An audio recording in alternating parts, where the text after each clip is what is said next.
അപ്പം നമ്മളിന്ന് ഗണേശ് ചേട്ടൻ്റെ കല്യാണത്തിന് പോവാണേ. അപ്പോൾ ഗണേശ് ചേട്ടൻ എന്ന് പറയുമ്പോൾ എൻ്റെ ബ്രദറിൻ്റെ ഫ്രണ്ടാണ്. പക്ഷെ ആൾക്ക് ലീവ് കിട്ടാത്തതുകൊണ്ട് വരാൻ പറ്റിയില്ല. നമ്മൾ ആദ്യം ബസ്സിൽ പോകാൻ പ്ലാൻ ചെയ്ത് പിന്നെ കാറിലാണ് പോയത്. അതുകൊണ്ട് തന്നെ കുറേ നേരത്തെയാണ് എത്തിയത്. അപ്പോൾ ഞാൻ വന്നപ്പം ചേട്ടൻ വന്ന് കാര്യമൊക്കെ പറഞ്ഞു. പിന്നെ ഇങ്ങനെ ഓരോ ചടങ്ങുകളും കാര്യങ്ങളും ഒക്കെ ആയിട്ട് അങ്ങനെ പോകുമായിരുന്നു. അങ്ങനെ ചടങ്ങുകളൊക്കെ കഴിഞ്ഞ് വന്നപ്പോൾ തന്നെ കുറച്ച് ടൈം എടുത്തിട്ടുണ്ടായിരുന്നു.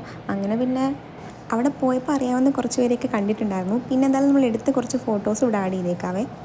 ആക്ച്വലി ഞാൻ കല്യാണത്തിൻ്റെ വീഡിയോ എടുക്കണമെന്നൊക്കെ വിചാരിച്ച് പ്ലാൻ ചെയ്തൊക്കെയാണ് പോയത്. പക്ഷേ അവിടെ എത്തിയപ്പം ഈ മണ്ഡപത്തിൽ ഇരുന്നുകൊണ്ടാണല്ലോ കല്യാണം. അതുകൊണ്ട് തന്നെ നമുക്ക് വീഡിയോസ് അത്രയും അങ്ങനെ എടുക്കാൻ പറ്റിയിട്ടുണ്ടായിരുന്നില്ല. കാരണം ആളുടെയും മുഖം കിട്ടത്തില്ല കേട്ടോ. അപ്പോൾ അതുകൊണ്ടാണ് അത് ആഡാക്കാത്തത്.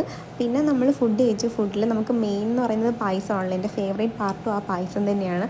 അങ്ങനെ പായസം കുടിച്ച് തിരിച്ച് നമ്മൾ വീട്ടിൽ വന്നപ്പോൾ കുറച്ച് ഫ്രൂട്ട്സൊക്കെ വാങ്ങിക്കൊണ്ട് വന്നിട്ടുണ്ടായിരുന്നു. അപ്പം അത്രേ ഉള്ളൂ ഇന്നത്തെ വീഡിയോ.